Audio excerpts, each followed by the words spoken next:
ગર્ભ સંસ્કાર વસ્તુ એવી છે કે માતા અને બાળક એ બંને વચ્ચે એક અનન્ય જોડાણ છે, એક નાની કોડથી જોડાયેલું છે અને એ કોડને જેને આપણે ગર્ભનાળ કહીએ છીએ, માતા જે ખોરાક ખાય છે તે પણ બાળકને એમાંથી પોષણ મળે છે, વિચારોનું પણ આદાન પ્રદાન થાય છે.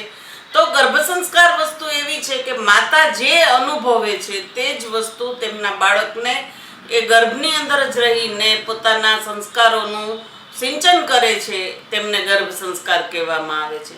બાળકનો જન્મ થયા પછી જે સંસ્કાર 2-3 વર્ષનું સમજનું થાય અને જે સંસ્કાર આપીએ એ ની સાથે બાળકનો 60-70% વિકાસ મગજનો એ માતાના ઉદરમાં જ થઈ ગયેલો હોય છે. તો આવા સમયે જો સાથે સાથે બાળકને એક જાતના એજ્યુકેશન ઉદરની અંદર જ જો આપવામાં આવે અને એ સમજાવવામાં આવે તો ગર્ભ સંસ્કારથી આપ આપના બાળકને આહારથી, વિહારથી, આચારથી, વિચારથી સુસંસ્કૃત કરી શકો છો.